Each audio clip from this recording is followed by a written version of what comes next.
ऐसी शिक्षा नहीं होगा तो ये राष्ट्र एक जैसा मजबूत राष्ट्र कहाँ से बनेगा। ये मोदी, ये भाजपा और ये अडानी अंबानी दो तरह की शिक्षा दे रहा है। गांव में जहां स्कूल के पास भवन नहीं है, शौचालय नहीं है, पर्याप्त टीचर नहीं है, वहां का बच्चा कुछ नहीं जानता है। और दूसरी तरफ सिंधिया स्कूल है, डॉन बॉस्को स्कूल है, बिरला का स्कूल है, मफतलाल का स्कूल है, किर्लोस्कर का स्कूल है। इन सारे स्कूलों में अमीर के बच्चे पढ़ रहे हैं। आप कहाँ से मुकाबला करिएगा? कैसे आपका खुशहाली होगा? कैसे आपका तरक्की और विकास होगा?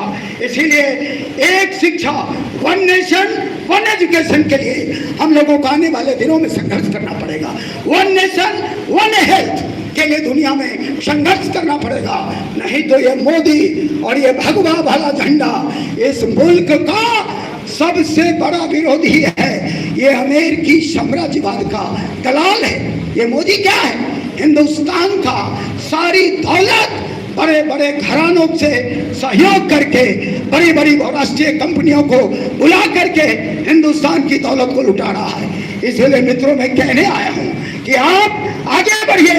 ये जो मोदी है ये पिछड़ों का विरोधी है, दलितों का विरोधी है। अब तो आरक्षण को खत्म कर रहा है। आपने जब सार्वजनिक क्षेत्र की नवरत्न कंपनियां जो करोड़ों में रोजगार देता था उसका निजीकरण कर दिया तो आपके लोगों को रोजगार कहां से मिलेगा? रोजगार निजी क्षेत्र में आरक्षण नहीं है, केवल सरकारी क्षेत्र में आरक्षण था, जिसको पूरी तरह निजीकरण क्षेत्र में मोदी ने कन्वर्ट कर दिया। इसीलिए मित्रों कहना चाहते कि आने वाला समय बहुत संघर्ष का समय है। और मैं तो मुसलमान के खिलाफ भाजपा बोलता है। ये क्यों बोलता है? क्योंकि मुसलमान देश का असली राष्ट्रभक्त है। हमीद कौन था जो पाकिस्तान के टैंक के खिलाफ सबसे पहले शहादत दिया? अब्दुल कलाम आजाद कौन था? सीमांत गांधी कौन था?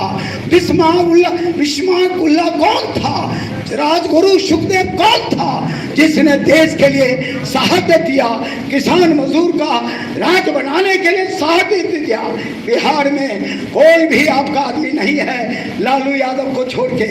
ये माझी मुजाहिर की पार्टी ये भाजपा के साथ, ऊंची जात के साथ। ये चिराग किसके साथ है? ऊंची जात के साथ, भाजपा के साथ। ये नीतीश किसके साथ है? ऊंची जात के साथ। ये जितना छोटी छोटी पार्टी बिहार में है, दलितों की पार्टी, पिछड़ों की पार्टी, वो सब भाजपा के सामने सरेंडर कर दिया है। वक्त संशोधन बिल, एक मुस्लिम भाई वक्ता बोलने आए थे, वो सही बात बता रहे थे। वक्त की संपत्ति पर अडानी अंबानी का ध्यान है। ये 21 लाख एकड़ जमीन है वक्त के पास, वो अडानी को चाहिए, वो अंबानी को चाहिए। इसीलिए वक्त संशोधन बिल मोदी लेके आया। उसके बाद हिंदुओं की संपत्ति पर कब्जा करेगा, उसके बाद जैन की संपत्ति पर कब्जा करेगा, उसके बाद ईसाई की संपत्ति कब्जा कर लेगा और इस देश को अमेरिकी बहुराष्ट्रीय कंपनी के हाथों बेच देगा। ये कोशिश चल रही है। एक पार्टी है लालू यादव जिसने ऊंची जात के दमन, ऊंची जात के उत्पीड़न, ऊंची जात के जुल्मों सितम और मनुवादियों की पूरी राजनीति को कमर से तोड़ दिया और पिछड़े दलितों का राज बनाया। इसीलिए लालू यादव को क्यों टारगेट कर रहा मनुवादी?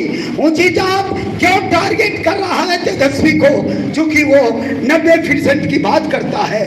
लालू यादव जेल में सड़ रहे हैं। लालू यादव पर दर्जनों मुकदमे हैं। रोज ईडी सीबीआई का छापा हो रहा है, लेकिन लालू यादव ने कभी मनुवादियों के सामने, कभी भारतीय जनता पार्टी के सामने समर्पण नहीं किया। इसीलिए बिहार के साथियों, बिहार देश का सबसे जागरूक प्रांत है।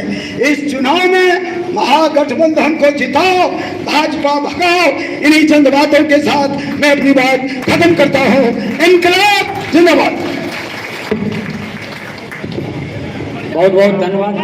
अब वक्ताओं की अगली कड़ी में अल्पसंख्यक प्रकोष्ठ के पूर्व प्रदेश अध्यक्ष और पार्टी के सीनियर लीडर प्रोफेसर खालिद साहब अपने मुखार बिंदु से हम सबों के बीच अपनी बातों को रखेंगे। ध्यान पूर्वक सुनिए।